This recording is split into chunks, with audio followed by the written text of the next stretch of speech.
On First Heaven at the city's train station, Jonah had fought with Jacob at Elder Frank's academy, was about to get on board with a blue denim bag on his back. Jonah, you'll begin the special training when you return home, right? In a nightwear shirt, Chris stood between the fence and asked him. Yeah, after coming here, I feel like I'm on the verge of breaking through to the 6th level. There's still 1 month until the general examinations in the Dragon God Shrine.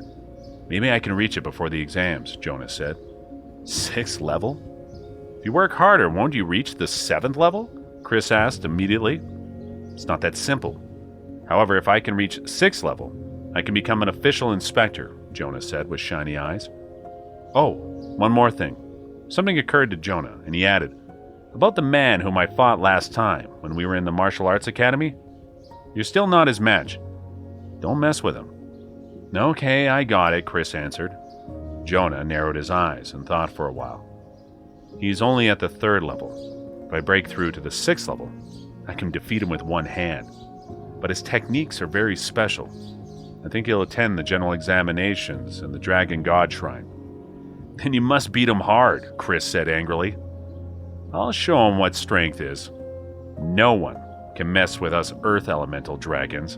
Jonah squinted his eyes again and clenched his fist before turning to get onto the train. On the other hand, at dawn, Jacob opened his eyes and stretched his arms. As crackling sounds resonated in the cave, the silent dragon core began to spin abruptly. The nature essence accumulated in one night was suddenly released from the spinning dragon core, and it unlocked 2 openings. With a long howl, Jacob stood up feeling like his body was a battery that was fully recharged. Each of his pores were soaked in abundant nature essence. It took him only 1 night to unlock 2 openings. At this rate, he can unlock 15 openings in 1 week and about 60 openings in 1 month. The speed was almost doubled.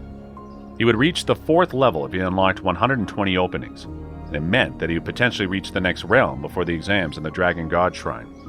With the cultivation strength of the 4th level, he would be able to control and use the level 3 sword array, the Heaven and Earth Array Formation. To unleash the power of the Heaven and Earth Array Formation, one must understand the union of heaven, earth, and human, before being able to build the comprehensive array formation, which could create 320 sword energies.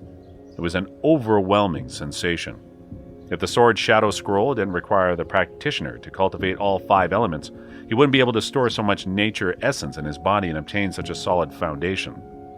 320 sword energies was divided into 5 groups based on their elemental attribute. So each elemental group had 64 sword energies.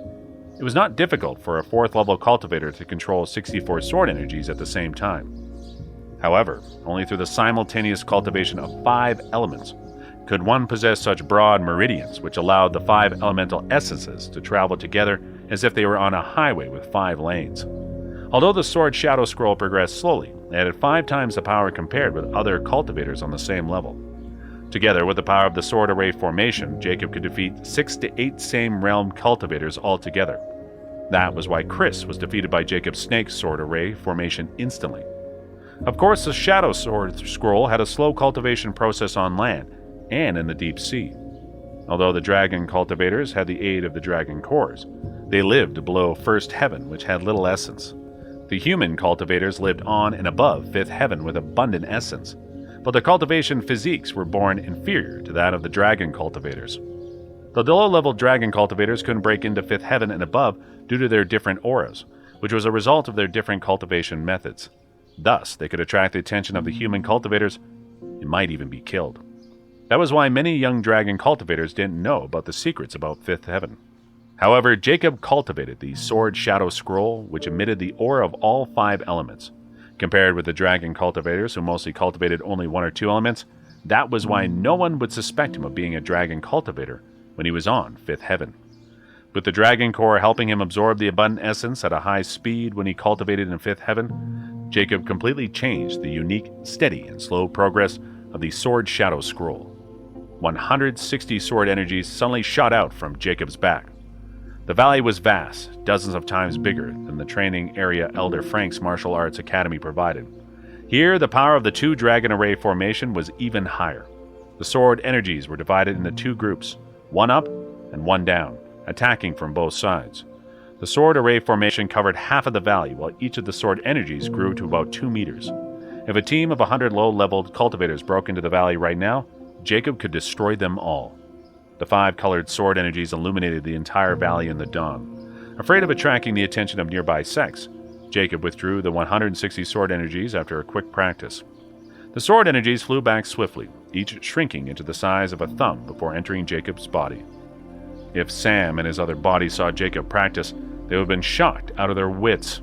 He was no longer the ordinary and harmless Jacob they knew. He was a sword god. Master will conquer this godly technique. It will be very powerful. Hiding behind a hill in the distance, Julia said to Jade. Definitely, Jade agreed. Oblivious of the fact that Jade and Julia had been guarding him during the night, Jacob patted the snoring Snowflake at the entrance of the cave. Let's go, Snowflake. His earth-shaking practice of the sword array formation didn't even wake up the beast, proving that Snowflake was not a reliable guardian. It was fortunate that there was nothing important in the valley, and all it needed to guard was the entrance of the cave. Snowflake woke up and licked its paws before standing up. Let's go back to the land. We'll get you something good to eat outside of the library, Jacob said. Snowflake's ears pricked up instantly before transforming into a magnificent snowline. Releasing bright lights from its golden paws, Snowflake carried Jacob, shooting downward to first heaven. The elixir pills were delicious, and so were the snacks the girls gave it. Snowflake, let's first go to the gate of Soph's school. When the city came into the sight, Jacob put up an energy sphere in the white clouds and gave Snowflake the instructions. Snowflake snorted heavily in response. Sophie was now grounded in the North Atlantic Dragon Palace, and Jacob would visit her tonight. However, before his visit, he planned to find Noah and ask him for something. It seemed like Snowflake had a higher IQ now. Without further instructions from Jacob, it automatically landed in the alley that they were in last time and shrank into a palm-sized puppy, trotting alongside Jacob. Elementary school students were just arriving at the school. Standing at the gate, Jacob saw his family's white Ford arrive at the school gate soon, and Noah got out of it quickly. Noah! At his appearance, several kids called out to him and ran towards him. Walter needed to go on to the institute, so he turned the car around and drove through the intersection when the green traffic light was still on. Noah! Jacob walked up and called out. Noah was about to disengage himself from the kids when he turned around and spotted Jacob. At the sight of Noah, Snowflake trotted over to him with a wagging tail. Wow, such a cute puppy! Noah, is it yours? One girl immediately asked excitedly when she saw Snowflake. Of course, it's my pet, Snowflake, Noah said proudly with his hands on his waist. Wow, so cute! The little girls all squatted and tried to pet Snowflake. With its innocent eyes, Snowflake looked from one kid to another. Of course. If it's playing cute again, Jacob walked around Snowflake and the little girls. He pulled Noah to one side and said, Noah, I need to borrow something from you.